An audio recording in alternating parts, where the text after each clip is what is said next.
अब सब लोग सीधे बैठे हैं और आँख खोल करके बैठे हैं, नहीं तो नींद आएगी। थोड़े समय का सत्संग है, उसके बाद अपने मोहल्ले में प्रभात फेरी 10-15 मिनट निकलेगी। राम राम राम राम राम राम राम राम राम। सबको राम जी राम, राम जी राम। भगवते नमः। सब बोलो भगवते नमः, भगवते नमः। बोलो सीताराम जी महाराज की, श्री हनुमान जी महाराज की। आज महाराज जी ने ये बात बताई कि सत्संग से ज्ञान हो। संत महात्मा 150 सालों से नहीं गए हैं तो उन लोगों की दशा भूत प्रेत जैसी होती है। क्या खाना चाहिए, क्या पीना चाहिए,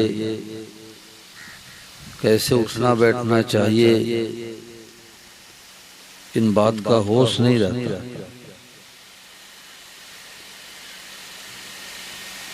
जैसे कि सर्प और नेवले का आपस में बैर होता है। आवाज सबको साफ सुनाई दे रहा ना? तो संतों ने कहा जैसे सर्प और नेवले का आपस में बैर होता है, तो सर्प जब नेवले को डस लेता है तो नेवला घायल हो जाता है। परंतु अपने जड़ी बूटी को पहचानता है। वो लड़ाई छोड़ के जाता है, जड़ी बूटी सूंघ लेता है, जहर उतर जाता है। फिर जाकर के नेवला लड़ता है, फिर सब उसको डस लेता है। थोड़ा रिटर्निंग आ रही है, डबल आवाज आ रही है, इसको सुधारो। तो कई बार नेवला डसा जाता है, कई बार सर्प उसको डसता है, परंतु जड़ी बूटी सूंघने के बल पर नेवला सर्प को मार डालता है। ऐसे ही संतों ने कहा ये जो संसार है सर्प के समान है। कभी काम, कभी क्रोध, कभी लोभ, कभी आदर होता है, कभी निरादर होता है। कई व्यापार में, खेती में नफा होता है, कभी नुकसान होता है, कभी स्वास्थ्य बढ़िया होता है, कभी बिगड़ जाता है। तो संसार रूपी सर्व डस लेता है किसको? जो नेवले के समान मनुष्य है। तो संतों ने कहा कि ऐसे नेवला अपने जड़ी बूटी को पहचानता है, ऐसे मनुष्य यदि अपने जड़ी बूटी को पहचान ले तो संसार रूपी सर पर विजय प्राप्त कर लेगा। तो नेवले की जड़ी बूटी औषधि वनस्पति और मनुष्यों की जड़ी बूटी क्या भाई? सत्संग। मनुष्यों की जड़ी बूटी सत्संग है।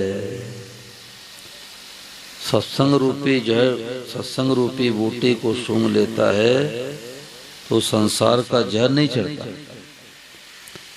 और नहीं तो संसार का जहर कितना चढ़ जाता है कि मनुष्य सोचता मैं मर जाऊं तो सुखी हो जाऊं, आत्महत्या भी कर लेता है। जबकि एक व्यक्ति को मारने कितना पाप लगता है। एक व्यक्ति को मार दो, चाहे आत्महत्या सुसाइड कर लो, बराबर पाप लगेगा। क्योंकि मनुष्य से मिला था भगवान की प्राप्ति करने के लिए, दुनिया की सेवा करने के लिए, और अपने ही हाथों अपने हत्या कर देना ये पाप से बढ़ के अपराध माना जाता है। सत्संग से हमें पता लगता है कि हम संसार में किस लिए आए हैं। भगवान ने हम लोगों पर बड़ी विशेष कृपा की है। क्या कृपा की कि मनुष्य से मिल गया। कुत्ता, बिल्ली, गधा, सुअर बना देते तो भगवान की कथा सुन पाते क्या भाई? नहीं सुन पाते। कोई कुत्ता के कहे कि हमें भी आधे घंटे सत्संग कथा सुनने दो, तो भाई लोग कहें लाठी लाओ इसको भगाओ। तो भगवान ने कभी उसको मनुष्य से भेजा था, परंतु मनुष्य ही में दूसरे से बैर किया, खान पान बिगाड़ लिया, तो भगवान इस जन्म में कुत्ता बना दिए। हम जिस चीज का दुरुपयोग करते हैं भगवान उस वस्तु को छीन लेते हैं। अच्छा मालिक मिला है, नौकर उसका दुरुपयोग करता है तो भविष्य में उसको अच्छा मालिक नहीं मिलेगा। अच्छा नौकर है, मालिक उसका शोषण करता है तो उसको भविष्य में अच्छा नौकर नहीं मिलेगा। पति अगर पत्नी से मारपीट करता है, गाली गलौज करता है, तो दूसरे जन्म में उसको अच्छी पत्नी नहीं मिलेगी। पत्नी है, पति के साथ गाली गलौज करती है तो भविष्य में दूसरे जन्म में उसको अच्छा पति नहीं मिलेगा। पानी व्यर्थ बहाते हैं तो प्यासा रहना पड़ेगा। अच्छा सत्संग हनुमान जी महाराज की कृपा से मिल गया और सत्संग में नहीं बैठेंगे, नहीं आएंगे तो अच्छा सत्संग नहीं मिलेगा। यानी हम जिस चीज का दुरुपयोग करते हैं भगवान उस वस्तु को छीन लेते हैं। तो मनुष्य से ही मिल गया तो मानो चौराहे पर खड़े हो गए। यहाँ से 6 रेलगाड़ियां निकलती है। गोस्वामी महाराज कह रहे हैं कौन कौन से रेलगाड़ी निकलती है? तो नरक स्वर्ग अपवर्ग निसेनी और ज्ञान विराग भगत शुभ देनी। हम उल्टे पुल्टे काम करके नरकों में भी जा सकते हैं, न भगवान बचाएंगे न संत महात्मा बचाएंगे। तो नरक स्वर्ग अपेक्षा रख करके, चाहना रख करके दान पुण्य करेंगे, स्वर्ग की प्राप्ति हो जाएगी। और क्षीणे पुण्य मृत लोके विषंति, पुण्य क्षीण होने पर पुण्य मृत्यु लोक में आना पड़ेगा। तो नरक में भी जा सकते हैं, स्वर्ग में भी जा सकते हैं, मुक्त भी हो सकते हैं।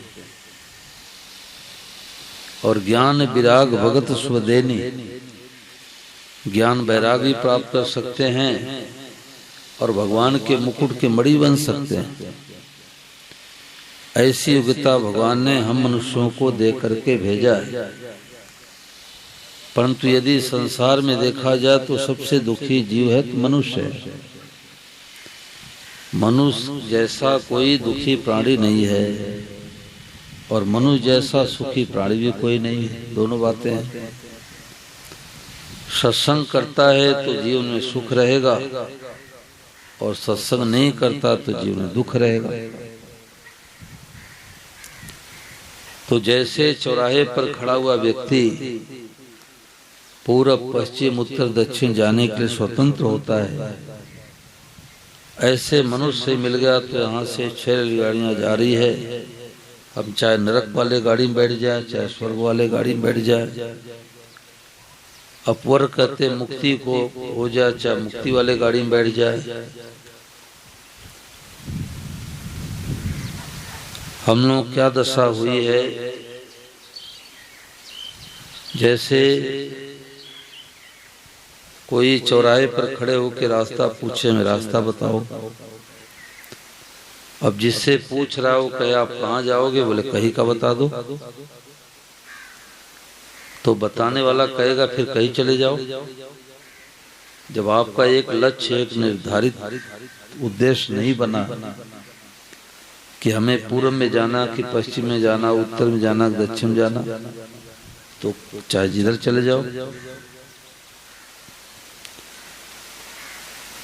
तो मनुष्य ही 2 काम के लिए मिला है, हाथ काम मुख राम। हाथ काम मुख राम है, हृदय साची प्रीत, दरिया गृहस्थी साधु की आही उत्तम रीत। हाथ से तो काम धंधा करे, जीवा से भगवान का नाम ले। दो काम करे तो गृहस्थ में साधु है, उसको अलग से जंगल में जाने की जरूरत नहीं है, साधु बनने की जरूरत नहीं है। एक सेठ जी थे तो प्रयागराज में कुंभ मेला लगा था, तो उनके मन में आई चलो भाई 1 महीने प्रयागराज रह के आऊंगा। तो वहां गए तो बढ़िया खूब टेंट राउटी लगा लिया। दूध की व्यवस्था अच्छी नहीं दिखी तो बेटे ने वहां पर गाय भेज दिया। आने जाने के लिए कंपनी से नई गाड़ी खरीद के भेज दिया। नौकर चाकर रख लिए, सारी व्यवस्था हो गई। तो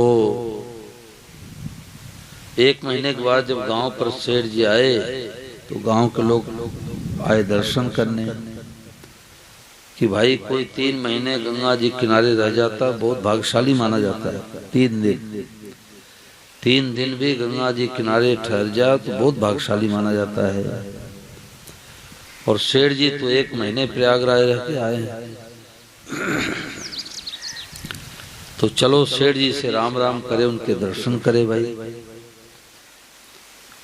तो गांव के लोग वहां पहुंचे, सेठ जी से राम राम किए, सेठ जी ने राम राम किया।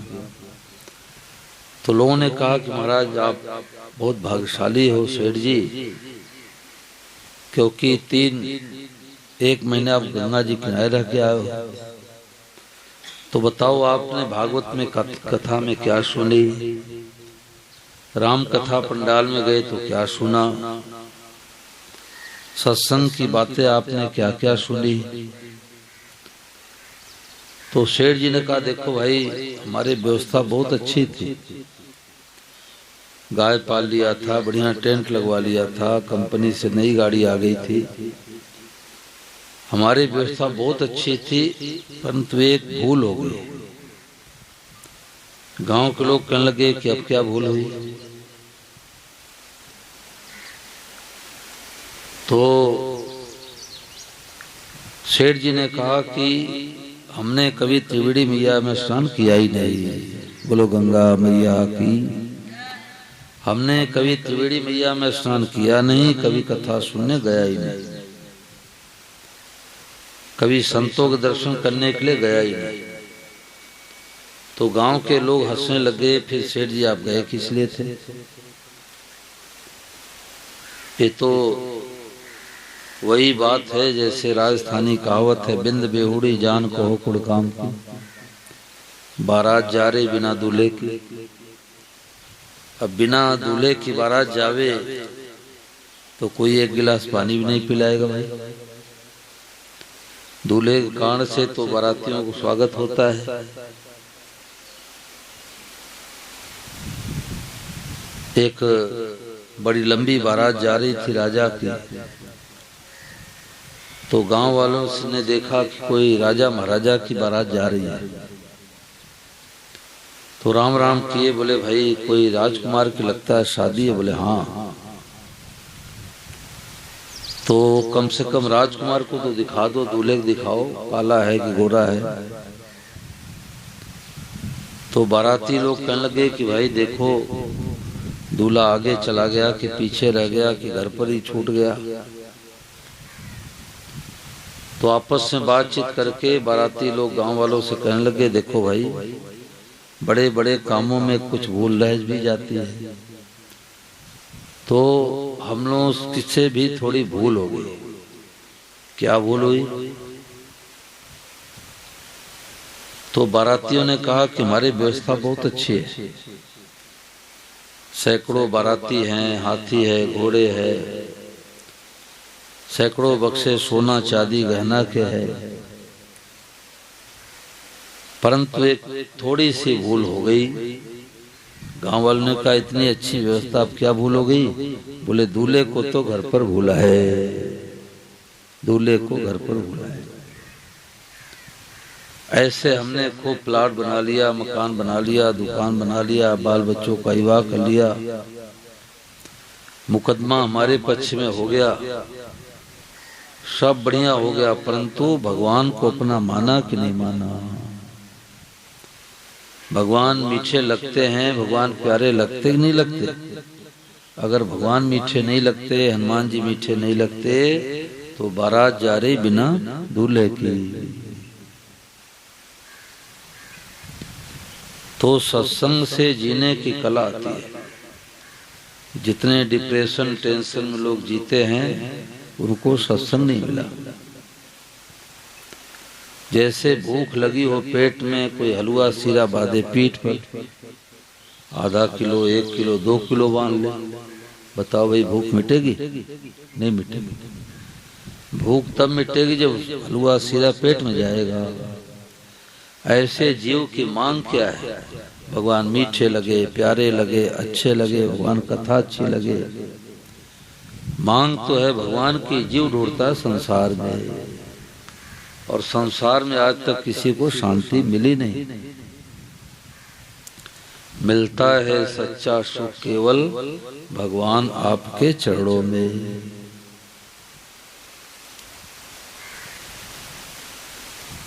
जैसे कि कोई व्यक्ति सपना देख रहा हो और जोर जोर से चिल्ला रहा हो, देखो हमारे को सिंह खा रहा है, सिंह खा रहा है। अब कोई फौजी बंदूक लेके पहुंच गए, परंतु क्या उसका भय मिट सकता है? 2 फौजी पहुंच गए, 50 पहुंच गए, 100 पहुंच गए, 500 फौजी पहुंच गए, परंतु उसका चिल्लाना बंद नहीं हुआ। और कोई फौजी उसको झकझोर के जगा दे रहे, कहाँ सिंह है? सपना देख रहे। ओहो, सपना देख रहा था। ऐसे सत्संग क्या है? ये झकझोर के जगाता है। केवल ए एंड बी मेरी के लिए नहीं आए हैं। ये खा लिया, कमा लिया, बाल बच्चे पैदा कर लिया, मान बढ़ाई प्राप्त कर लिया, केवल इतने के लिए मनुष्य से नहीं मिला है। मनुष्य से मिला है भगवान की प्राप्ति करने के लिए। मनुष्य से मिला है सबको सुख पहुंचाने के लिए। भगवान ने हम लोगों को मध्यलोक बनाया है। अपने से छोटे जीव जंतुओं की भी सेवा करो, अपने से बराबर मनुष्यों की भी सेवा करो, और अपने से बड़े भगवान की भी सेवा करो। यानी सबके घाटे की पूर्ति मनुष्य कर सकता है। परंतु सत्संग नहीं मिला तो जीव जंतुओं को मार दो, पशु पक्षियों को मार दो, मुर्गे बकरे को मार दो। बेटी एक घर में है, दूसरी बेटी आई तो बेटी को घर में मार दो। मनुष्य मानने का ठेका ले लिया और चाहता है शांति। तो संतों ने कहा कि 4 वेद 6 शास्त्र में बात मिली है दोए, सुख देने सुख होता है, दुख देने दुख हो। आप किसी को सुख पहुंचाओगे तो आपके जीवन में सुख की खेती हो जाएगी। आप किसी को दुख पहुंचाओगे तो आपके जीवन में दुख की खेती हो जाएगी। तो सत्संग से जीवन में संतोष आता है कि प्रभु आपकी बड़ी भारी कृपा है, मनुष्य से मिला, भारतवर्ष से मिला और राजस्थान प्रांत में मिला। देखो मैं लगभग 18 सालों से कथा कर रहा हूँ और 500 कथाएं होने वाली है। तो कई प्रदेश में जाता रहता हूँ, पर जितनी धार्मिक भावना राजस्थान प्रांत में किसी प्रदेश में नहीं। यहाँ की मिट्टी का प्रभाव है। अच्छे अच्छे महापुरुष यहाँ पर हुए, उनका प्रभाव है। मीराबाई राजस्थान में, मीराबाई, कर्माबाई, फूलीबाई, स्वामी जी राम सुखदास जी महाराज, श्री जयदयाल जी गुंदका जी, चूरू जिला के, जिन्होंने गोरखपुर में गीता प्रेस की स्थापना की, गीता प्रेस खोला और सारे दुनिया में गीता रामायण भागवत जारी है। सारे दुनिया में गीता रामायण भागवत भारतवर्ष से जाती है और उसको बनाने वाले आपके राजस्थान के श्री जयदयाल जी गुंदका जी। तो भारतवर्ष से मिला, राजस्थान प्रांत में मिला गीता रामायण से परिचय हो गया, सनातन धर्म में हमारी रुचि हो गई। भगवान की बड़ी भारी कृपा है। गांव में इतना सुंदर मंदिर बहुत कम जगह मिलता है। कितना सुंदर स्थान, भव्य स्थान। हनुमान जी महाराज जी की छत्र छाया है। तो हनुमान जी ने मेरे को कान पकड़ के कहा कि चलो कथा सुनाओ। अपने हाथ की बात नहीं है, भगवान की कथा मिलती है भगवान की कृपा से। अभी 11 से 17 कथा थी हमारी पदमपुर में, गंगानगर से आगे पाकिस्तान के बॉर्डर पर 35-40 किलोमीटर पहले। तो कई लोगों का फोन आने लगा कि अभी कथा स्थगित कर दो, मत करो। तो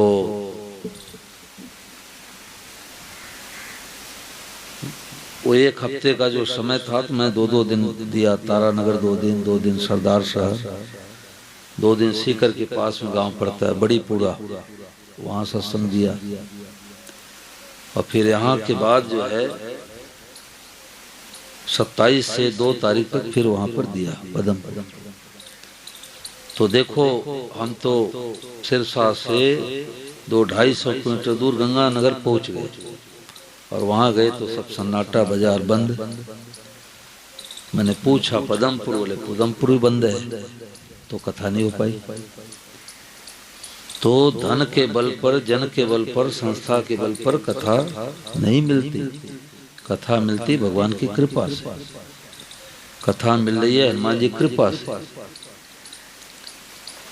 और देखो हमारा तो उद्देश्य रहता है कि फालतू खर्चे मत करो। हम ज्यादा पैसे खर्च कराने के पक्ष में नहीं रहते। कम से कम खर्चा हो तो फिर मन में आएगी कि फिर दोबारा महाराज जी को बुलाऊं। और एक साथ में 2-3 लाख रुपए खर्च कर दिए तो गांव के लोग कहाँ पाएंगे इतने पैसे भाई। हम तो यहाँ तक भी कहते भंडारा करने की जरूरत नहीं है। भोजन करने वालों की संख्या बढ़ेगी, पत्तल दोना इधर उधर उड़ेगा। अपने तो असली जो सत्संग हो रहा है, कथा हो रही है, उसको अपने जीवन में उतारे, ये असली भंडारा है। हमारा जीवन सुधरे, नशा पता से बचे, गुटखा, बीड़ी, तंबाकू। स्वामी राम सूरदास महाराज चाय को भी नशा मानते थे, चाय भी मत पियो, इतना उनका निर्मल जीवन था। तो और आप लोगों का खूब उत्साह है। देखो छोटे छोटे बच्चे भी गांव में जल्दी आते नहीं है, सोते रहते हैं। तो छोटे छोटे बच्चे उठ करके आए सत्संग में, बहुत बढ़िया। और पहले दिन तो लोग समझते नहीं 5 प्रार्थना होती। 100 जगह कथा होती है तो पहले दिन इतने संख्या 100 में 1 जगह ऐसा संख्या आती है। नहीं 2-4 लोग आते हैं, समझते नहीं सुबह 5 प्रार्थना होती है। ये भगवान बड़ी कृपा है। हनुमान जी महाराज जी की छत्र छाया है। मैं कल आया तो मंदिर देख के बड़ा प्रसन्नता हुई कि गांव में इतना सुंदर मंदिर। और नहीं तो हमें तो जंगल ही जंगल दिखाई दे रहा था। मैं अपने साथियों से कहा तो जंगल ही जंगल है, यहाँ तो घर दिखाई नहीं दे रहा। पर तो मंदिर देख करके बड़ी प्रसन्नता हुई। ये भगवान बड़ी कृपा है। यहाँ देखो बैनर लगा है, बैनर पर लिखा है या रुपया, पैसा, फल, कपड़े लाना मना है, आरती पैसे डालना मना है। हम पैसे लेने के लिए आए ही नहीं, हमारा उद्देश्य नहीं है। लोग तो कहते हैं साल ले लो, 1 साल चद्दर ले लो। मैं कहता हूँ हमारे पास 25 साल हो गए, 1 साल पड़ा हुआ है, वो फटता नहीं तो मैं क्या करूँगा।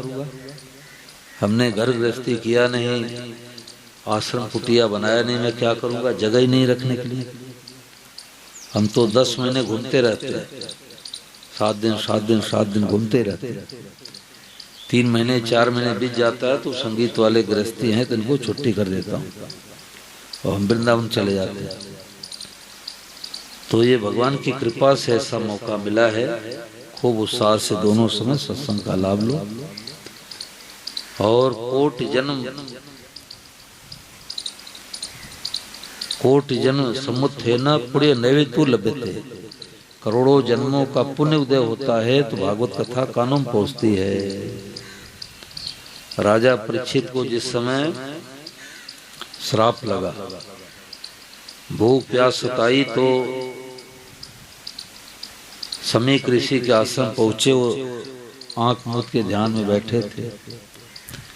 राजा परीक्षित के अंदर अभिमान आया कि सोने का मुकुट हमारे सिर पर है, ये साधु ब्राह्मण भिखारी हमारे अन्न के टुकड़े पलने वाले, और उनके अंदर अभिमान आया। कलयुग प्रवेश कर गया और वहां पर मरा हुआ सर्प पड़ा था। तो मरे हुए सर्प को धनुष के नोक से उठाया, समीक ऋषि के गले में डाल दिया।